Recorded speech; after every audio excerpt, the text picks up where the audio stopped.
been meaning to say this for a while. I don't like anything about you. We're gonna live as a family from now on, so get out of this house. Stop interfering in our lives. When I voiced my opinion to my son's wife, Tabitha, who was neglecting her responsibilities as a mother, she became visibly angry. Fuming, she stormed out of the living room, spewing aggressive words. I get it. Just so you know, the house is in my name. Let's change that. If it means cutting ties with you, I'd do it right now. Tabitha had wanted to sever ties with me. Oblivious, she happily accepted my agreement. She was too naive to realize what she was getting into. She had no idea that changing the house's title would lead to her downfall. This all happened before my grandson was even born.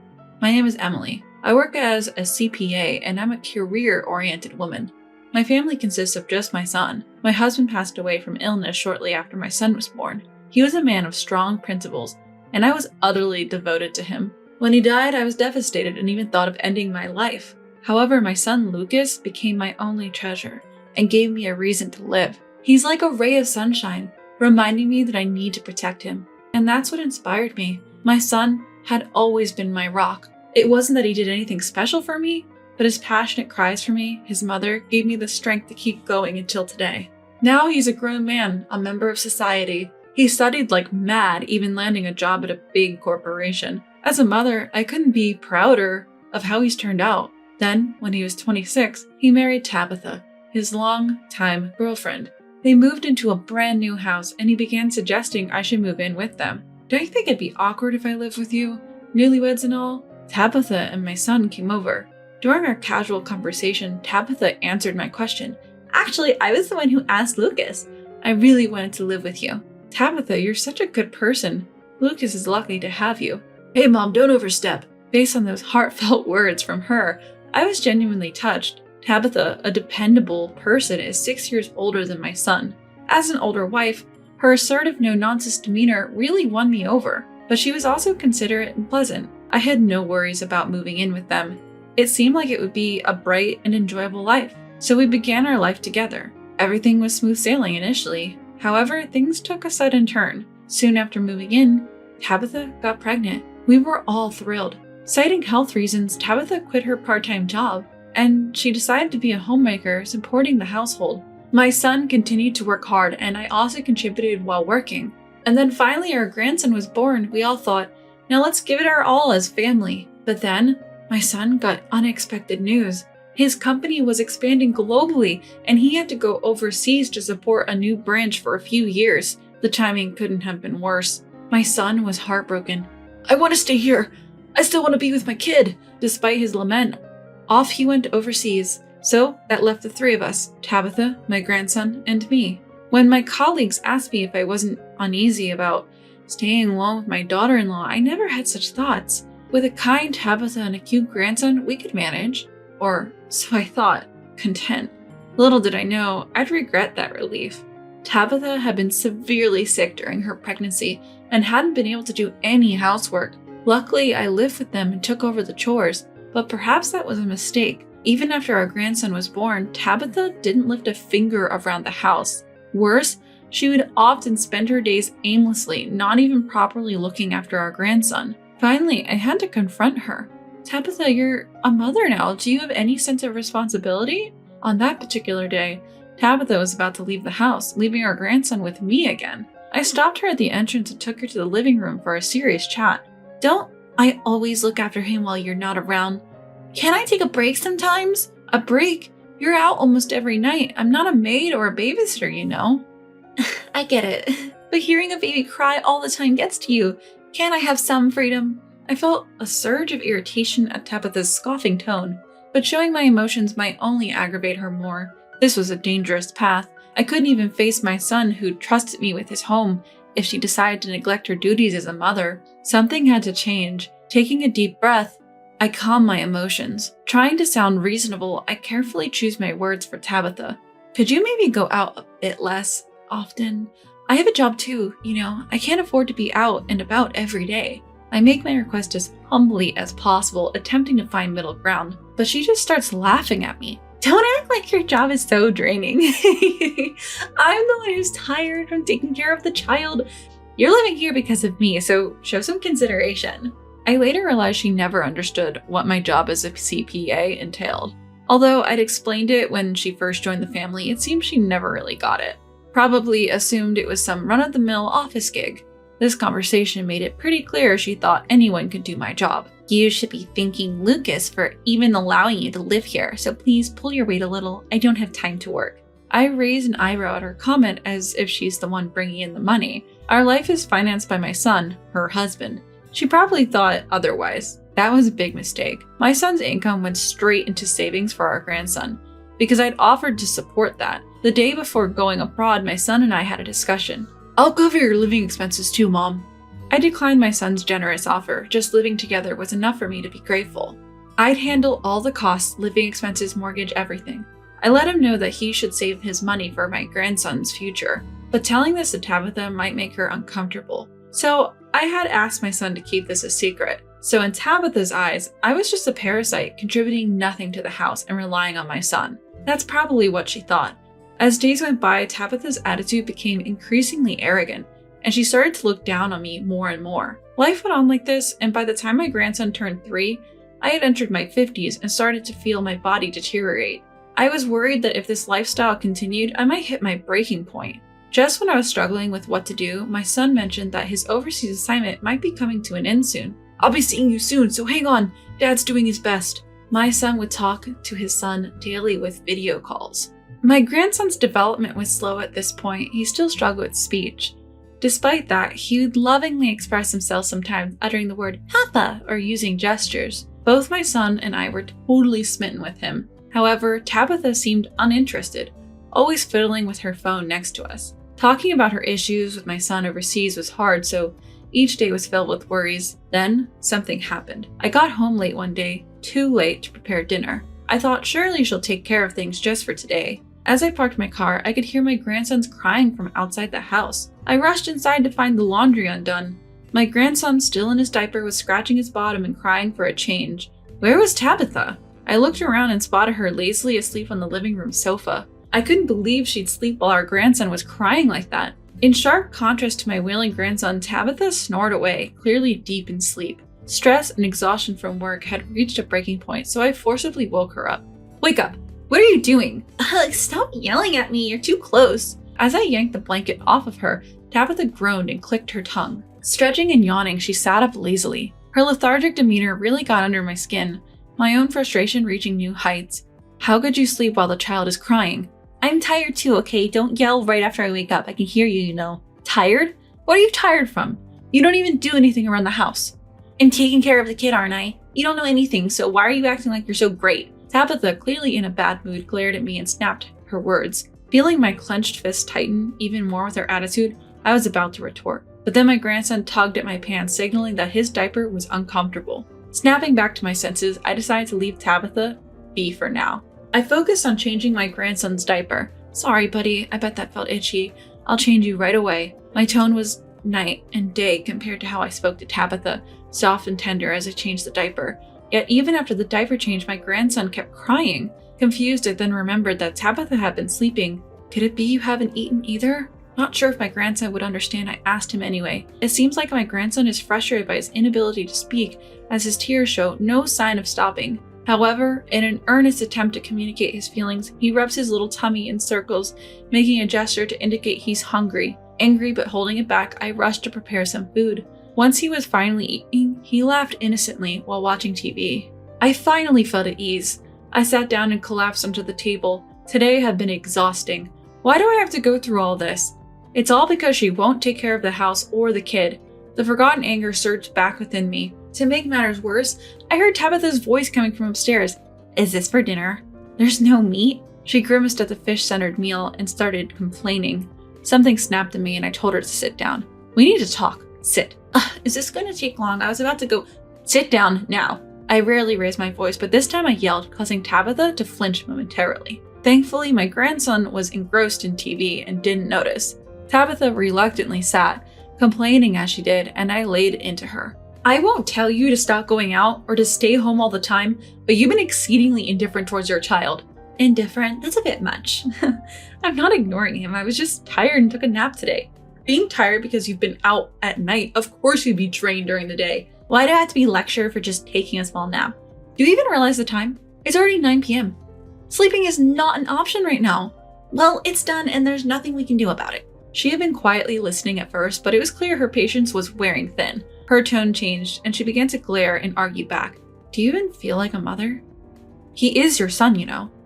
Enough! Stop nagging! Seems like Tabitha had had enough. She stood up abruptly, grabbing my belongings. Shoving them into my arms, she yelled at me. You know, I've wanted to say this for a while. I can't stand you. From now on, we're living as a family without you. Get out of this house and stop meddling in our lives. With that, she slammed the living room door and stormed out. Startled by the noise, my grandson looked anxious. He glanced towards the door and mumbled, Mama? Perhaps feeling vulnerable without his mother, my grandson came up to me. He looked up as if asking where his mom had gone. My heart ached at the sight. I hugged him and broke down. How did things end up this way? Even without Lucas, I thought I could hold this household together. Now I'm supposed to leave my grandson in the hands of someone like her? What should I do? Overwhelmed by regret and heartache, I had no choice but to surrender myself to the tears that flowed from my uncontrollable anger and pain. My grandson must have sensed my distress. He looked up with concern and wiped my tears. Gwen, it's okay, he said in his childlike language, patting my head. His small gesture gave me some comfort, but my tears wouldn't stop. Still, what matters is that he lives a happy life. I can't entrust him to someone so unreliable. I have to protect him. Resolved, I decided to take action. The next day, I called into work and took a day off to have another talk with Tabitha. What now? If this is about yesterday, I've had enough. Just leave, okay? She was clearly reluctant to even speak with me. As soon as I arrived, she let out a heavy sigh and took her seat, immediately throwing provocative words my way. All right, as you wish, I'll leave, I said. So you finally realize you're the problem, huh? She must have been surprised that I accepted her words without any argument. For a moment, her eyes widened. That expression quickly faded, replaced by a mocking tone. But just so you know, I'll need to transfer the house's deed to you first, I continued. Fine by me. If that's what it takes to get rid of you, let's do it now. I had offered the change of the house's title as a condition for moving out. Tabitha, clueless as ever, happily agreed. Hearing her agreement, I couldn't help but smirk. She was too naive to realize. She had no idea that this change in ownership would be the start of her troubles. I took her along as we switched everything from the government paperwork, insurance, to the home loan, from my name to hers. Just as we finished all the name changes, my son came home right on cue. Lucas? Tabitha was stunned to see my son, and understandably so. I had told her he wouldn't be back for a while. It's been a long time, Tabitha. Why is Lucas here? What about the overseas office? Didn't I tell you? I was about to come back home soon. Actually, I had confided in my son the night before. He wasn't supposed to be back for a bit longer, but I was desperate, so I told him everything. I decided to stop pretending and be honest about what had been happening. To be truthful, I had given up on the idea that telling my son would make any difference. However, his boss at his new posting turned out to be a really good person. When I explained the situation at home, the boss immediately arranged everything for him to come back, from flights to logistics. So, while I bought time with the name changes, my son returned. We got to see each other before I completely left the house. Tabitha, you've done some terrible things to my mother and family. Just by seeing his face, she must have sensed it. He was furious. Tabitha was visibly shaking, and it was clear she was scared. What terrible things? I haven't done anything to your mother. Don't play dumb. I know everything. Even at this point, Tabitha tried to weasel her way out. Her futile resistance.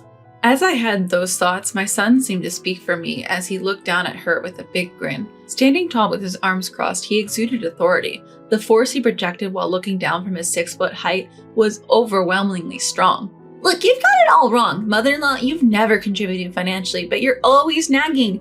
I've been stressed out with taking care of the kids and said things in the heat of the moment. I didn't mean anything by it. Tabitha tried to deflect the situation, even though she was visibly intimidated. My son must have really scared her. She kept talking, saying things that made me want to tell her that she should just stop for her own sake. By the time she was done, I was flabbergasted. Do you even realize how we've managed to make ends meet? You clearly have no idea. Upon hearing Tabitha's side, my son couldn't help but laugh as he continued to speak. Maybe he found her ignorance amusing, but he looked down on Tabitha, chuckling. Tabitha couldn't understand why she was being laughed at. Confused, she alternately looked at my son and me, trying to make sense of it all. Our living expenses come from my mom's income. What do you mean? I've been putting all my earnings in my mom's hands, saving up for our child. My son began to reveal how things had unfolded, and Tabitha, hearing it all for the first time, was visibly shaken. She probably had never considered that her entire lifestyle had been financially supported by me. She realized she'd made a huge mistake. It was as if her face said it all. Her emotions were completely transparent. Why do you think I had everything transferred to your name today? What? Tabitha looked perplexed by her husband's abrupt question, and from there, he continued to corner her. You thought you'd successfully push Mom out of the house, didn't you? Caught off guard, she couldn't find the words to respond, perhaps finding her silence amusing. My son approached her with a sinister grin. The person who tirelessly held this family together wouldn't just leave because of your petty annoyances. But then why? It was my idea. As Tabitha eagerly attempted to interrupt, my son cut her off. What did you say? Why would you even suggest such a thing? Because if we didn't include changing the title and the conditions for her leaving, you might not have gone along with it. Why did the title need to change? We could just live as a family of 3 after driving her out. Could she still believe my son is on her side? Both my son and I were shocked at Tabitha's statement. He couldn't help but burst into laughter. Come on, let's limit the jokes to your face. The idea of you, me, and her living together, absurd. But why would the title of the house also become mine? To divorce you, obviously. Saying that, he thrust the divorce papers at her. Startled, she nearly fell backward. Though she managed to steady herself, her face turned ghostly white as she looked at the divorce papers. You could clearly see her mind going blank.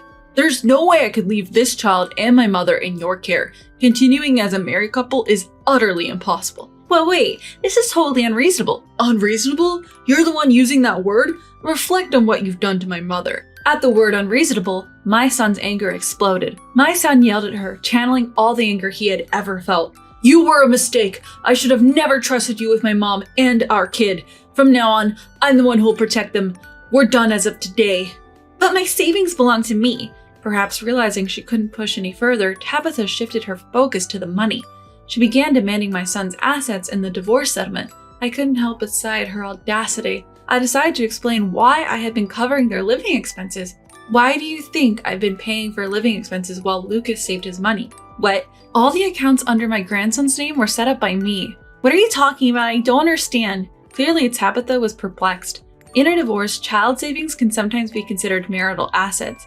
I had accepted living expenses from my son and saved it as a gift for my grandson to prevent this. This way, even if you divorce, you won't get your hands on my grandson's savings or my son's savings. So you're really not going to get much. This can't be. It wasn't that I planned this in case of divorce, but it sure came in handy. I couldn't help but pat myself on the back. Tabitha fell right into our trap. She sank to the floor, realizing her world was crumbling around her. I bet you only married me for my money, didn't you? My son added more fuel to the fire. That's not true. Oh, isn't it? I know all about your affairs. Your flings have already confessed everything. You're lying. Tabitha looked shocked and I sighed. How could we not suspect you when you were out every night? We've got all the evidence. Your affair partners even confessed. When I showed her the voice recorder and some photos of her entering a hotel, Tabitha had nothing more to say. Turns out she reconnected with an old flame after marrying my son. She was cheating and funneling money into this man. But you miscalculated big time. My salary doesn't even come close to what Mom earns. You mean your mom, the office worker? How could she possibly earn more money than you, Lucas? The income of a CPA grows with experience. So what? She's making like $100,000. $100,000? Tabitha was flabbergasted when she heard my salary. Don't regret your ignorance now. My mom isn't someone you can look down on. But if I just work harder, I could... Tabitha! I cut her off. I couldn't stand listening to her any longer and intervened. No matter how much you cry or scream, you can't change the facts. Stop making a fool of yourself. After hearing that, she bit her lower lip, a look of regret on her face. Then, through tears, she begged my son, anything but divorce, probably realizing it's tough for a jobless 35-year-old woman to start over. She was desperately appealing to my son for some sort of lifeline, but my family-oriented son wasn't about to let her off the hook.